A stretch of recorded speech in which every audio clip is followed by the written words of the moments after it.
My name is Lydia, and I'm 36 years old now, a successful business owner and single mother. 20 years ago, when I was just 16 and pregnant, my parents threw me out with nothing but a bag of clothes and $200. I built everything from scratch on my own. Now they want to meet their grandson after 2 decades of silence. What they discovered when they finally saw our lives shocked them to their core.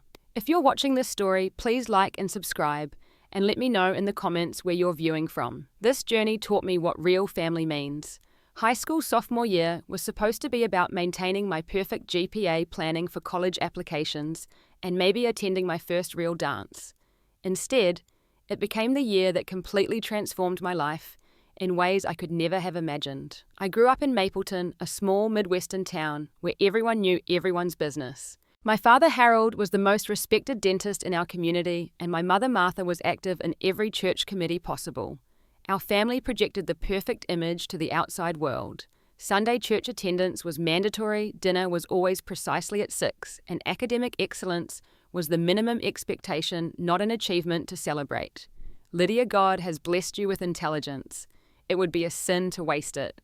My father would remind me whenever I brought home anything less than an A. My mother would simply purse her lips in silent disappointment, which somehow hurt even more than my father's lectures. At school, I maintained a careful balance between being smart enough to stay on the honor roll, but not so outspoken that I'd stand out too much. I had a small circle of friends who shared my interest in debate club and community service. My parents approved of these productive social activities that would look good on college applications.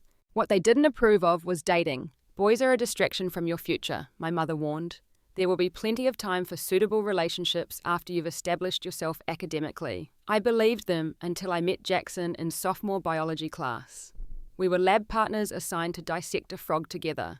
While I methodically followed each step of the instructions, he approached the task with creative curiosity, making observations that weren't on our worksheet. "Look at how perfectly designed everything is," he whispered, pointing to the tiny organs. "It's like art, isn't it? Nature's architecture." Something about the way he saw beauty in the unexpected made me look at him differently. Jackson wasn't like the other boys in our grade. He wore vintage button-ups from thrift stores instead of sports jerseys. He carried a sketchbook everywhere and could draw anything with stunning detail. His family had moved to Mapleton from Chicago the previous summer, bringing with them a worldliness that fascinated me. Our friendship developed slowly through past notes and study sessions that my parents believed were strictly academic. Jackson never pushed boundaries, which made me feel safe enough to eventually share my first kiss with him behind the library stacks one Tuesday afternoon. The warmth of that moment stayed with me for days, like a secret treasure I could revisit whenever my parents' expectations felt too heavy. "You seem different lately," my friend Rachel commented one day at lunch. "You're smiling more." I shrugged, trying to seem casual. "Just looking forward to summer, I guess." Rachel wasn't convinced. "Is it a boy?" "It's totally a boy." "Is it Jackson from biology? I've seen how he looks at you." I felt my cheeks flush and knew my secret was out. Rachel squealed with delight and demanded details, which I reluctantly provided in hushed tones. "You've been dating for 2 months and haven't told me. Does anyone else know? Have you gone all the way yet?" Her questions came rapidly. "No, we're just getting to know each other." I insisted, though. The thought had crossed my mind more than once. Rachel rolled her eyes. "Everyone in our grade is doing it, you know. Madison and Tyler, Jessica and Kyle, even studious Audrey, and basketball captain Nate." I didn't know if I believed her, but the seed was planted. Jackson and I had been meeting secretly after debate practice, sharing innocent kisses in his car before he drove me home.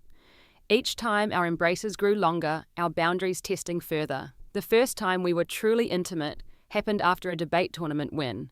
The team had gone out for pizza, but Jackson and I slipped away early. His parents were at an art exhibition in the city, leaving his house empty. We hadn't planned it, but the progression felt natural in the moment. Neither of us had experience, and there was awkward fumbling with protection that we ultimately gave up on. "It'll be fine just this once," he assured me, and in my naivety and the haze of new love, I believed him. The weeks that followed were filled with a mixture of exhilaration and anxiety. When my period was late, I tried to convince myself it was stress from upcoming exams. When morning sickness hit, I blamed it on a stomach bug circulating through school. But after missing a second period, I could no longer deny the possibility. Rachel helped me buy a pregnancy test, which I took in the privacy of her bathroom while her parents were at work.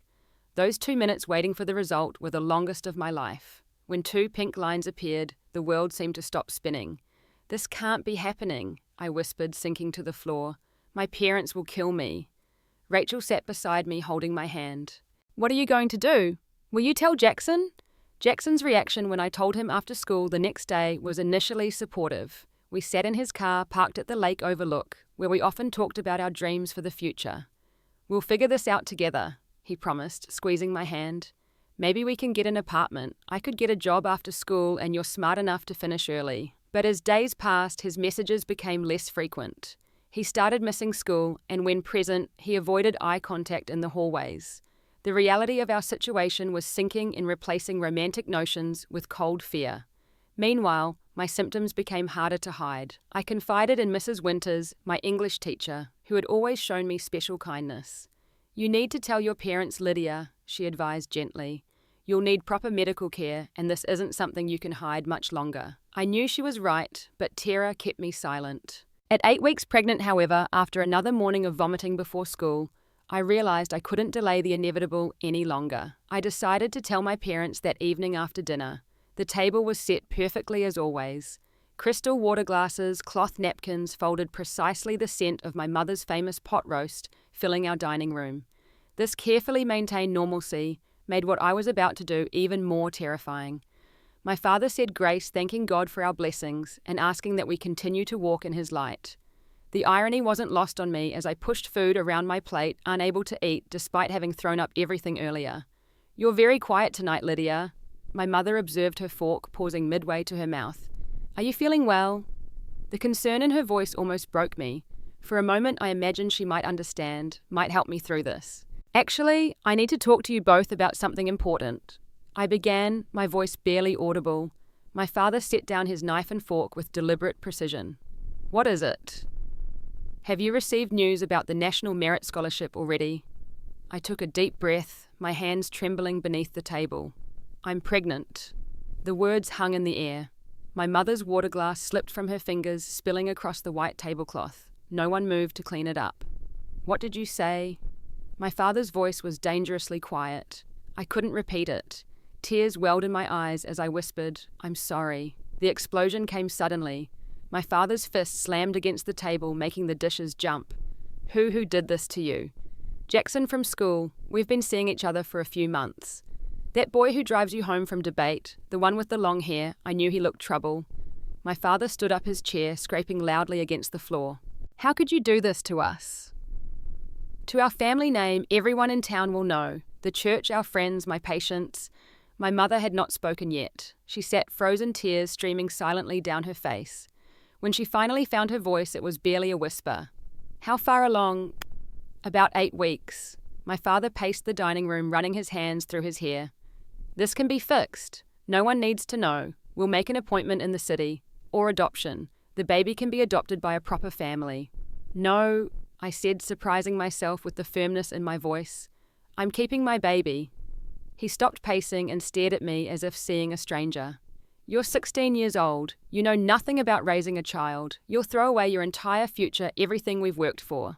"Harold," my mother interjected weakly, "perhaps we should discuss this calmly." "There's nothing to discuss," he thundered. "Our daughter has brought sin and shame into this house.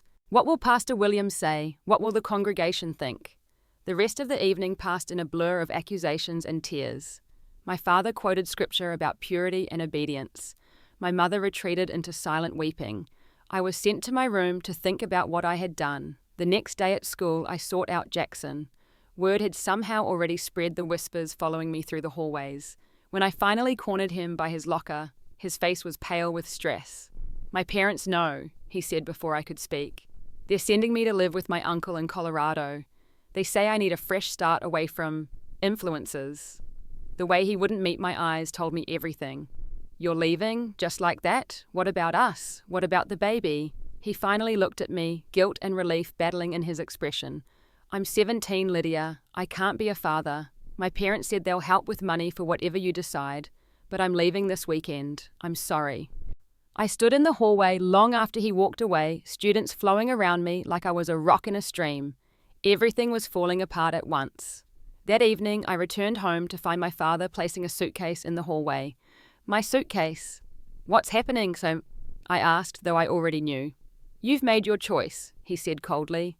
"If you insist on keeping this baby and rejecting our guidance, you cannot live under our roof." My mother stood at the top of the stairs, her hands clutching her cardigan closed. "Harold, please. She's our daughter." "Not anymore," he replied without looking at her. "No daughter of mine would bring such disgrace to our family."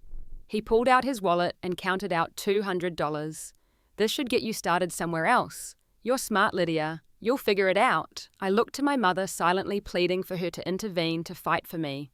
But she turned away, her shoulders shaking with silent sobs. "Where am I supposed to go?" I asked, my voice breaking. "That's not our concern anymore," my father said, opening the front door. "You wanted adult decisions. This is what they look like." Neighbors peeked through curtains as I stood on the front porch with my suitcase, tears streaming down my face. The door closed behind me with devastating finality. I was completely alone, 16, and pregnant with nowhere to go. For 2 nights I slept in the school bathroom, washing up in the sinks before other students arrived. On the 3rd day, Mrs. Winters found me. "Lydia, have you been here all night?" she asked, her face creased with concern. I broke down, telling her everything through hiccuping sobs. Against school policy and probably several laws, she took me home with her. Her small apartment became my temporary sanctuary, while she helped me navigate social services, apply for emergency assistance, and find a youth shelter that accepted pregnant teens. "You're not the first girl this has happened to," she told me, helping me fill out forms. "And sadly, you won't be the last. But you're stronger than you know, Lydia. This isn't the end of your story." I wanted desperately to believe her, but as I boarded a bus to the city with nothing but a suitcase and crumpled bills, it certainly felt like the end of everything I'd ever known. The transition from small town to big city hit me like a physical blow. Suddenly surrounded by towering buildings and constant noise, I felt even smaller and more vulnerable than before. The youth shelter was located in a converted warehouse in a neighborhood where I was afraid to walk alone after dark. Inside, though, I found unexpected solidarity. The shelter housed 12 girls between ages 15 and 20, most with stories that mirrored my own in some way. Rejection, abandonment, and the harsh reality of growing up too quickly united us, despite our different backgrounds. My roommate Tasha had been on her own since 14. With her street smarts and fierce protectiveness, she took me under her wing immediately. "First rule of survival," she told me, our first night as I unpacked my meager belongings: "Never let them see you cry. Not on the street, not at work, not at the welfare office. They already think we're just dumb kids who made mistakes. Don't give them the satisfaction." Tasha helped me navigate the public transportation system, showed me which food banks had the best options, and taught me how to stretch every dollar until it screamed. Most importantly, she introduced me to the shelter's job board. "You need steady income before the baby comes," she advised, "and start saving immediately, even if it's just coins in a jar. No one's coming to rescue us." After 3 days of walking into every business that had a help wanted sign, I secured a position as a cashier at Value Mart, a large grocery store 10 blocks from the shelter. The manager, Tom, was a middle-aged man with kind eyes who didn't flinch when I mentioned my pregnancy during the interview. "My sister was in your shoes once," he explained. "As long as you're reliable and honest with me about appointments and how you're feeling, we can make this work. Everyone deserves a chance." That first paycheck, though minimal, felt like a victory. I opened a basic bank account and deposited most of it, keeping just enough for prenatal vitamins and a bus pass. Every shift was exhausting as morning sickness lingered into afternoon sickness, but I never complained or called out. I couldn't afford to lose this lifeline. Between work shifts, I enrolled in a GED program at the community centre. My counsellor there, Diana, became another crucial supporter in my growing network. "You're not putting your education on hold," she insisted when I expressed doubt about studying while pregnant and working. "You're just taking a different path to the same destination." Diana helped me create a study schedule that worked around my job, set me up with free textbooks, and checked in regularly to make sure I was progressing. During our sessions, she shared stories of other teen mothers who had gone on to college and successful careers. "The statistics aren't in your favour," she acknowledged frankly.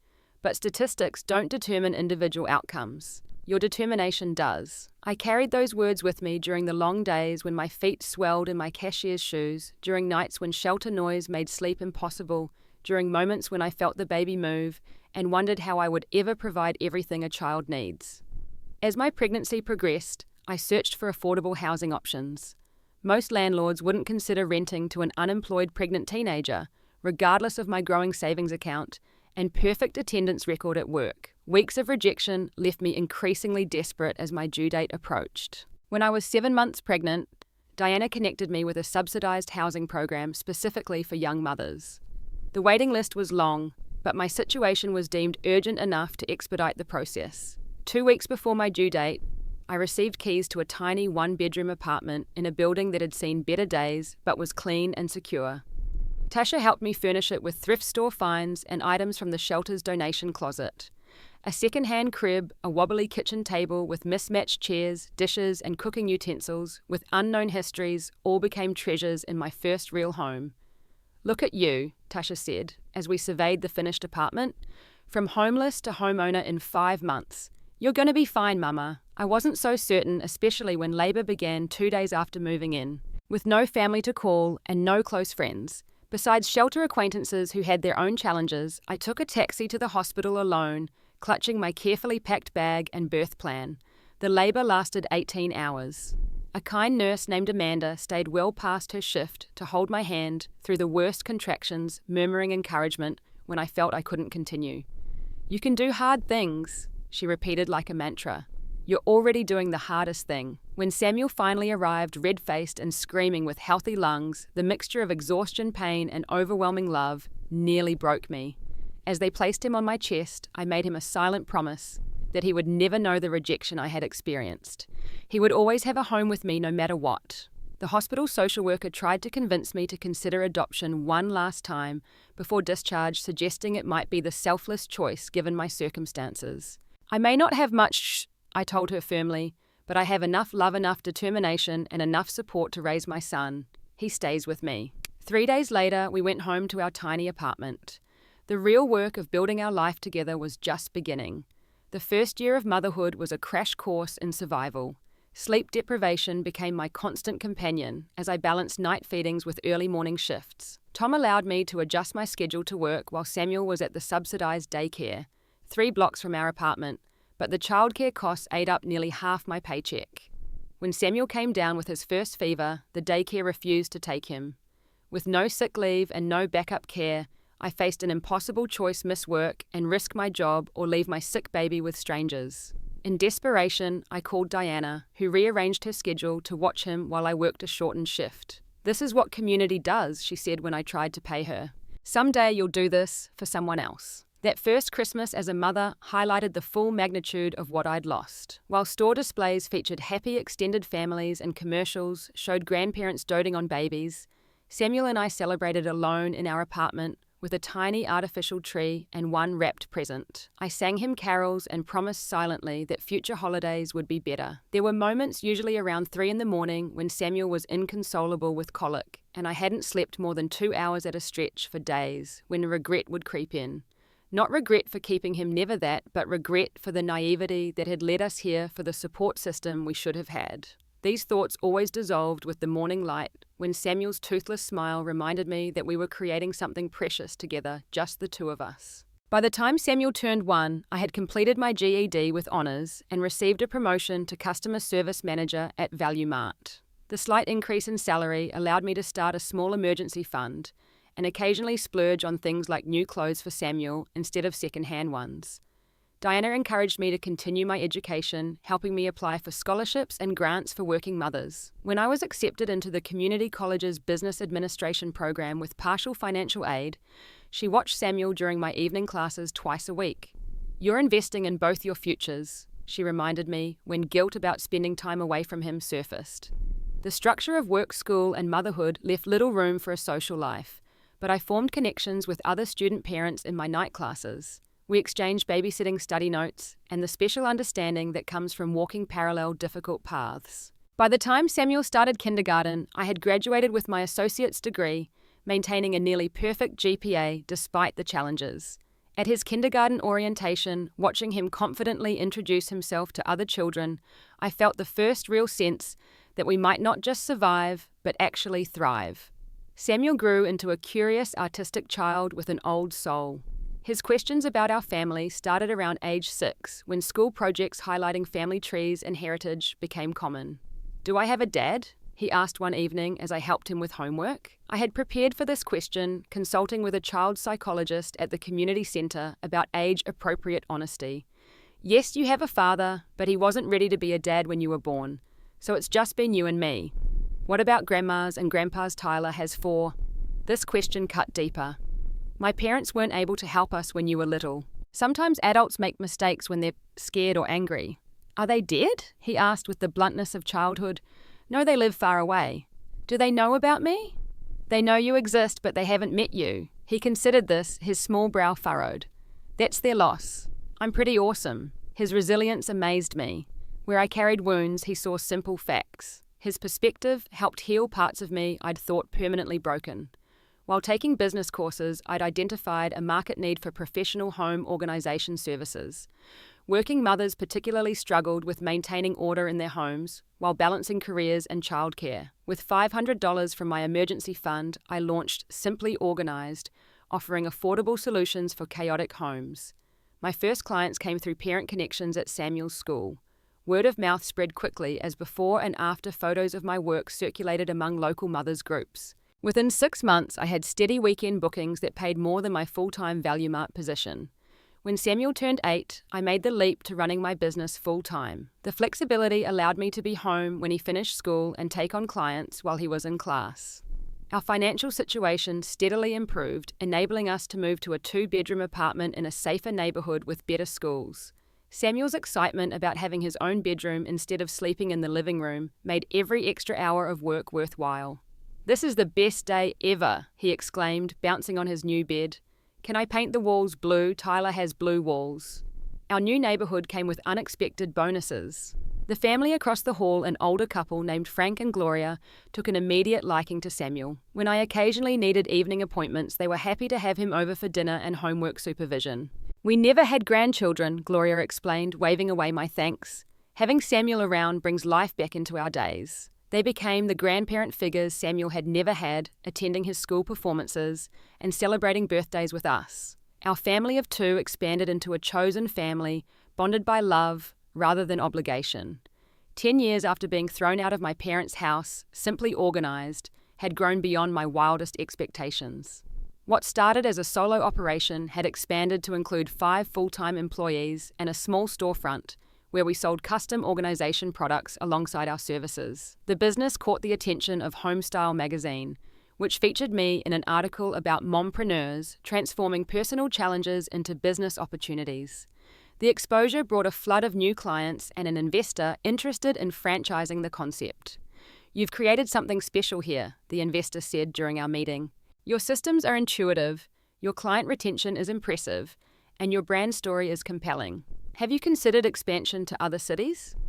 The possibility of scaling beyond our local market was both exciting and terrifying.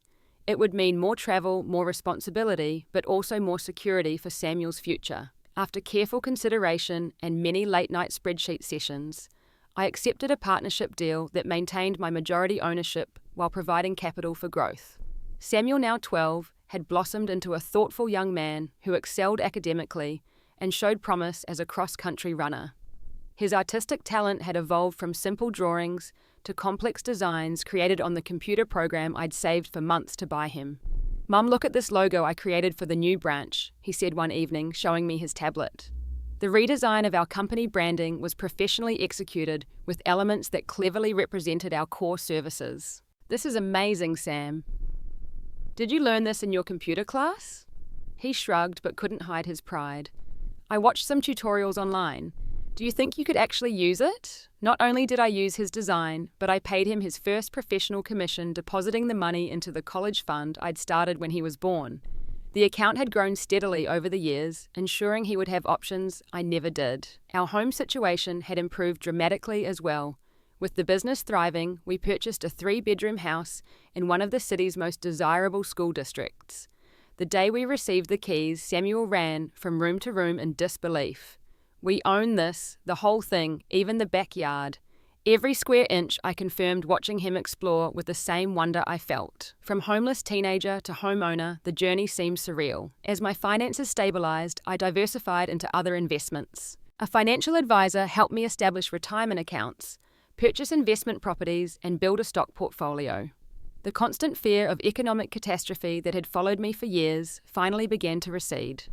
On the 20th anniversary of the day my parents kicked me out, Samuel and I celebrated with a special dinner at the restaurant we reserved for major milestones. Now in his junior year of high school, he had recently been named class valedictorian and was beginning to research universities.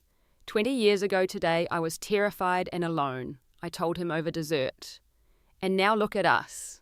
He raised his water glass in a toast, to showing them what they missed out on. Though I'd never spoken bitterly about my parents, Samuel understood the magnitude of their rejection. He had formed his own opinions as he grew old enough to fully comprehend our story. "Have you ever thought about contacting them?" he asked carefully. "Just to let them know we turned out okay." I had considered it many times over the years, particularly at major milestones like his kindergarten graduation or when my business first became profitable. But the fear of renewed rejection always held me back. "I made peace with their choice a long time ago," I told him. "We built our own family, and it's perfect just as it is." Later that week, checking messages after a client meeting, I found a voicemail from an unfamiliar number with my hometown area code. Curious, I played it while driving home. "Lydia, this is your father." The voice sounded older, hesitant. Nothing like the authoritative tone that had dominated my childhood. "I know it's been a very long time and we have no right to expect you to respond, but your mother and I would like to speak with you. Perhaps meet our grandson if that's something you might consider. Please call us back at this number." I pulled over suddenly, unable to focus on driving. 20 years of silence, and now this cryptic request. I sat in my car for nearly an hour. The message replaying in my mind, unsure whether to feel anger, curiosity, or vindication. That evening, I shared the message with Samuel. "Are you going to call them back?" he asked, his expression a mixture of concern and intrigue. "I'm not sure yet," I admitted. "What do you think?" He considered this seriously. "I'd like to meet them, not for them, but for me, to understand that part of our history." His maturity never ceased to amaze me. After discussing boundaries and expectations, I decided to return the call, setting clear limitations, a brief visit in our home on our terms. To my surprise, my father agreed immediately to all conditions. 2 weeks later, we prepared for their arrival with a mixture of anxiety and strange formality, as if hosting distant acquaintances rather than blood relatives. "Remember," I told Samuel as we heard their car pull into our driveway, "no matter what happens today, we're okay. We have everything we need in each other." He squeezed my hand. "I know, Mom. I just want to see their faces when they realize how awesome we turned out." The doorbell rang, and 20 years of separation collapsed into a single moment of truth. The people standing on my doorstep were almost unrecognizable from the parents I remembered. My father's once commanding presence had diminished into a stooped figure with thinning white hair.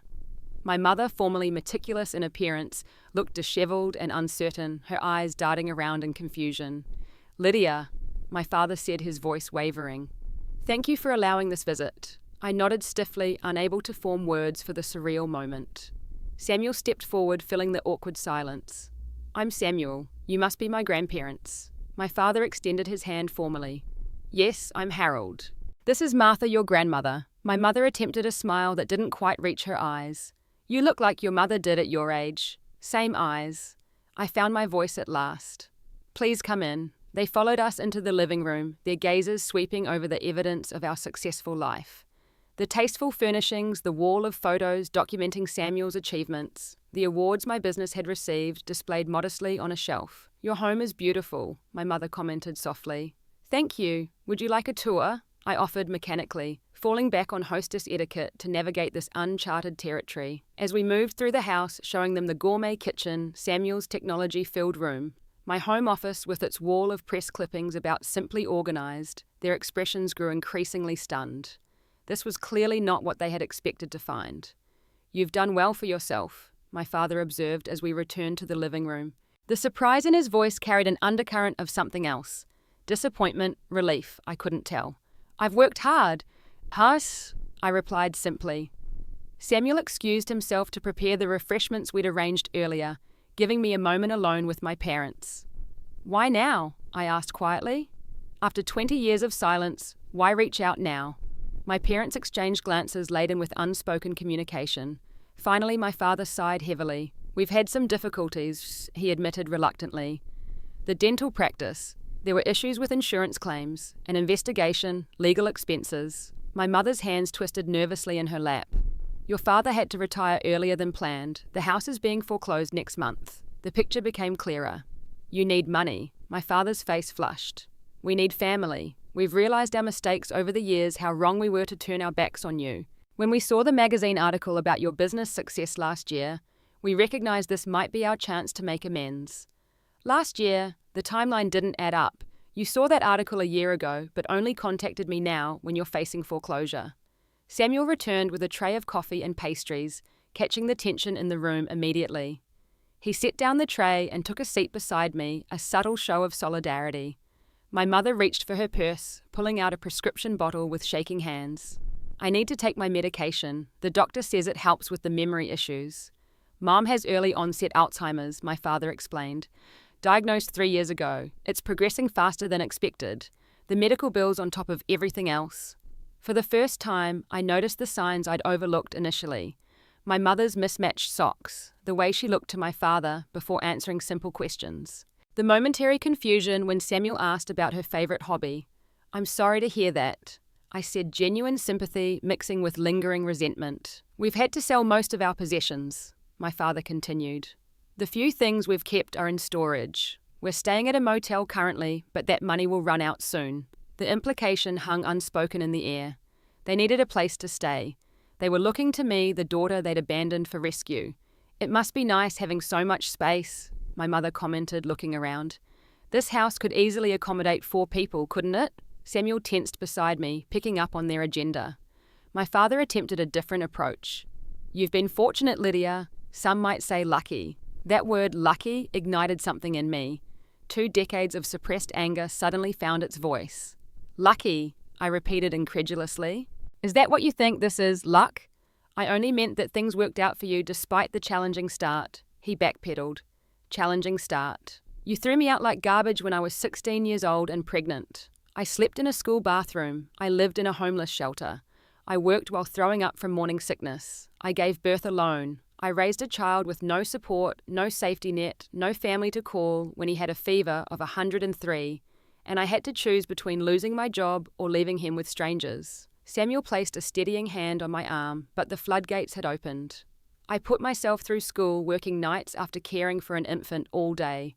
I built a business from nothing, with no loans, no investors, no connections. I saved every penny for 20 years to ensure my son would never know the fear and rejection I experienced. And you call that lucky?" My father's expression hardened into the judgmental mask I remembered from childhood. "You seem to have quite a temper these days, Lydia. Is this the example you set for your son?" Samuel stood abruptly. "Don't speak to my mother that way. You lost that right 20 years ago when you decided your reputation was more important than your daughter's well-being." The shock on my father's face at being confronted by his teenage grandson momentarily silenced him. Samuel continued, his voice controlled but firm. "I've wondered my whole life about the kind of people who could throw out their own child when she needed them most. Now I see exactly who you are, and I understand why Mum never tried to find you." My mother began to cry softly, while my father's face reddened with embarrassment or anger, perhaps both. "You don't understand the position we were in," he said tightly. "The community expectations, the church's teachings. We had our reputation to consider. And I had a baby to raise," I countered. "Alone." The word hung between us heavy, with 2 decades of missed birthdays, school events, holidays, and everyday moments that could never be recovered. "Perhaps we should discuss practical matters," my father suggested, clearly uncomfortable with the emotional confrontation. "Our situation is quite desperate, and as Christians, I believe you have a duty to honor your parents." Samuel laughed incredulously. "Are you seriously quoting scripture right now after abandoning your pregnant teenage daughter with $200? That's some selective Christianity." I had never told Samuel exactly how much money my parents had given me that night. The fact that he remembered this detail from our conversations revealed how deeply he had absorbed our history. My father turned to me, ignoring Samuel. "We're not asking for charity, Lydia, just temporary assistance while we get back on our feet. A spare room, perhaps some help finding employment at my age. And what about all the years I needed help? Where were you then? The questions I'd held inside for 20 years poured out. Did you ever wonder if I had enough to eat, if your grandchild was safe? Did you ever drive by the shelter to check if we were sleeping on the street? My mother looked genuinely confused. Shelter? You were at a shelter? Harold, you said Lydia was staying with a school friend's family. This revelation created a sudden crack in the unified front they had presented. My father shifted uncomfortably. I thought it best not to worry you with details, he muttered to my mother. You lied to me. Her confusion transformed into distress. Our daughter was in a homeless shelter with our grandchild, and you told me she was safe with friends. For the first time, I wondered if my mother had been a full participant in my expulsion or merely a passive bystander, too weak to oppose my father's decision. The possibility added another layer of complexity to an already overwhelming reunion. Samuel checked his watch and caught my eye meaningfully. We had agreed in advance to keep this first meeting brief, regardless of how it unfolded. I think that's enough for today, I said, standing to signal the end of the visit. We all have a lot to process. My parents rose reluctantly, the desperation in their expressions becoming more evident as their immediate goal slipped away unfulfilled. Can we meet again? My mother asked, reaching for my hand. Please, Lydia. I've missed so much of your life, of Samuel's life. I stepped back, not yet ready for physical contact. I'll need some time to think about everything. I'll call you in a few days. At the door, my father made one last attempt. We're running out of options, Lydia. Family should help family. Samuel, who had remained silent during the awkward goodbyes, couldn't contain himself any longer. We are helping family. The family we created and chose. The people who stood by us when we needed them. As their car pulled away, Samuel and I stood in the doorway, watching until they disappeared around the corner. The visit had lasted less than 2 hours, but had unearthed 20 years of complex emotions. Are you okay, Mum? Samuel asked as we closed the door. I'm not sure, I answered honestly. That was a lot. He nodded, wise beyond his years. They're exactly as I imagined, but also nothing like I expected. We moved to the living room, collapsing onto the couch in emotional exhaustion. I'm proud of you, I told him, for standing up for me, for us. They don't get to waltz in here after 20 years and make you feel small again, he said with fierce protectiveness. Not after everything you've done. In that moment, looking at my son, who had somehow grown into this remarkable young man, despite all the odds against us, I felt a surge of clarity. Whatever happened next with my parents, Samuel and I would face it together from a position of strength rather than vulnerability. After my parents left, Samuel and I sat in contemplative silence for several minutes, the weight of the encounter settling around us. What are you thinking? I finally asked him. He considered carefully before answering. I'm trying to understand how the same people who threw you out could be my grandparents. It's like they're characters in a story someone told me, not real people connected to us by blood. His insight struck me deeply. For 20 years, I had compartmentalized my parents as figures from a past life, not living, breathing people who continued to exist parallel to our journey. What about you, Mum? Will you help them? I honestly don't know, I admitted. Part of me wants to show them the same compassion they denied me. Another part feels they haven't earned the right to ask for anything. We ordered takeout that evening, neither of us having the energy to cook. Over containers of Thai food, we continued processing the emotional whirlwind of the day. They looked so old, I remarked, still reconciling the frail figures at our door with the towering authorities of my youth. Your mum seems really confused, Samuel observed. Alzheimer's is serious. If her condition is deteriorating, she'll need specialized care. His compassion, even toward people who had rejected his mother, reflected the values I had worked so hard to instill in him. I need to think this through carefully, I said. Whatever decision I make affects both of us. This is our home, our safe space. I trust you to make the right call, he assured me. You always have. That night, I couldn't sleep, my mind replaying decades of memories alongside the fresh images of my parents' desperation. By morning, I had reached a decision that felt both just and merciful, though not without strict conditions. I called my father the following afternoon. I've given your situation considerable thought.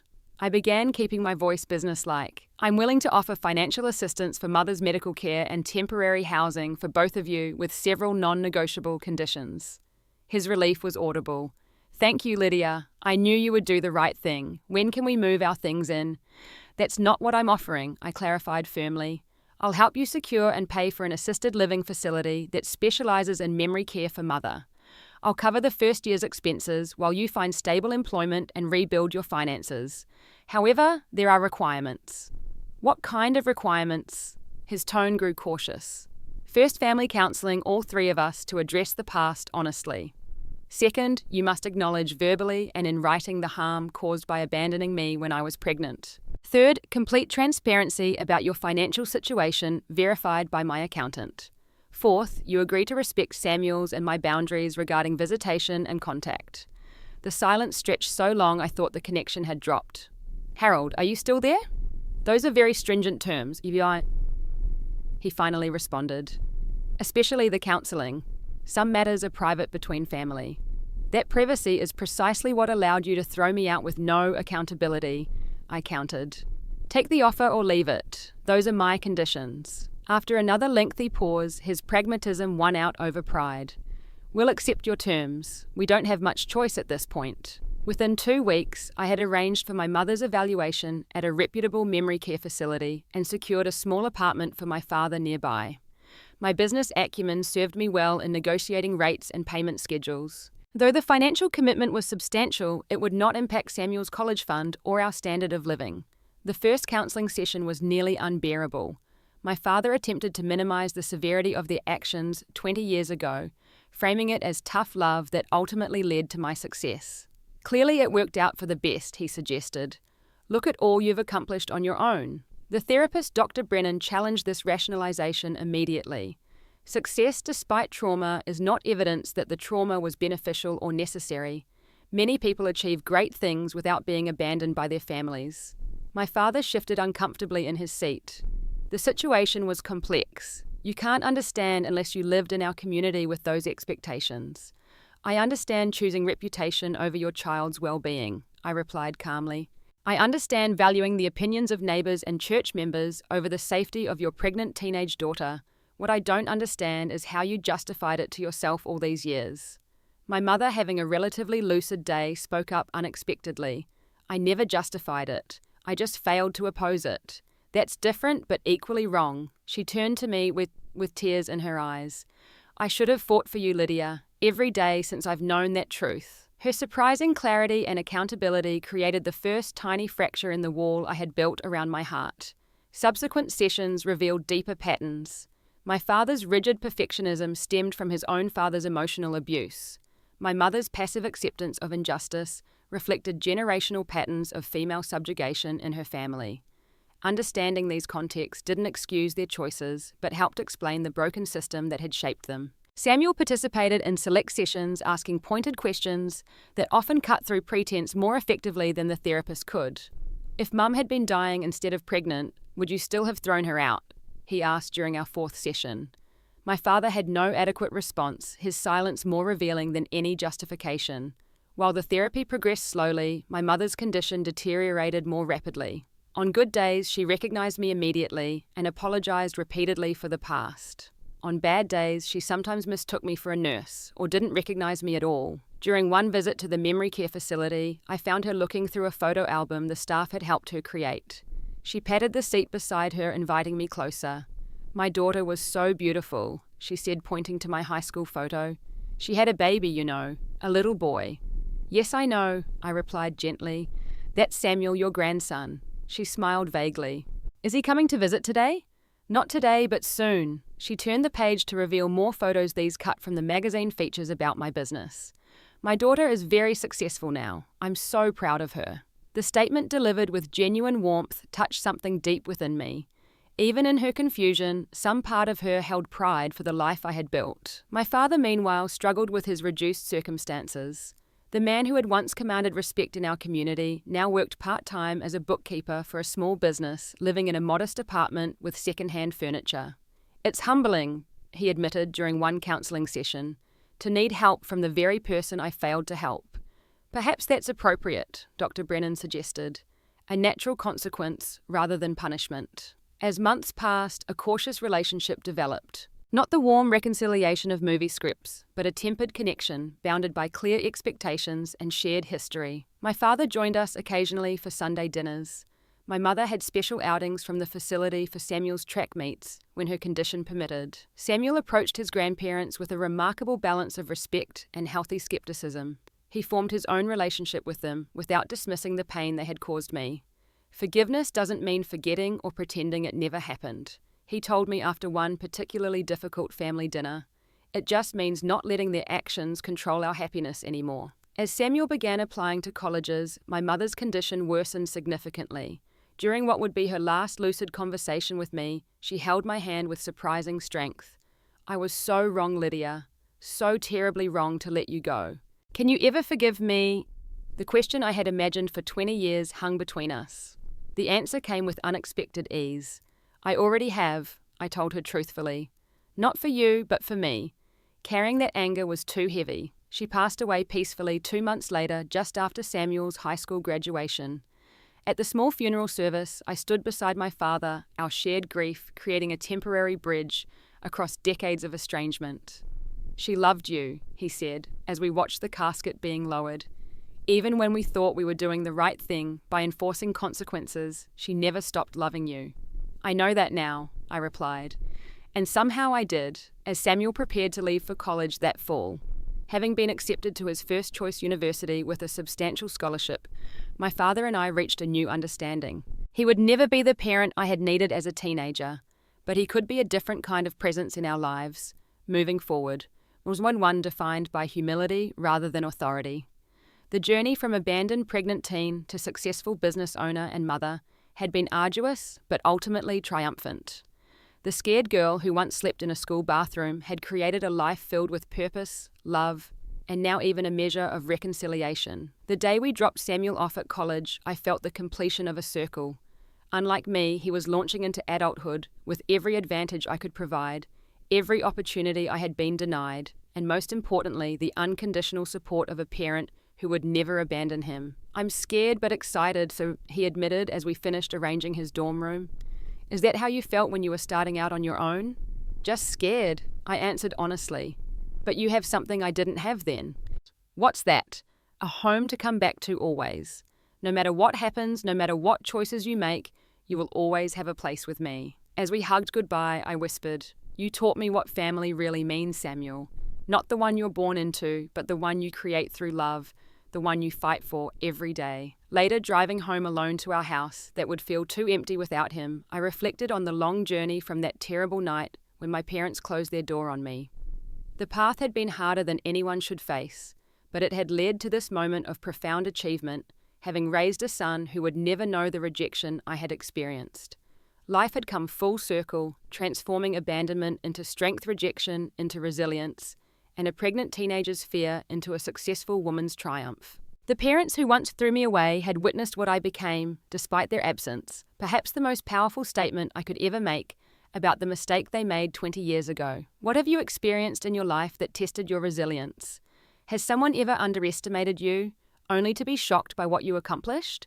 I would love to hear your stories of overcoming obstacles in the comments below. And if this story of rebuilding from nothing resonated with you, please like, subscribe, and share with someone who might need to hear that their current struggles don't define their future success. Thank you for joining me on this deeply personal journey.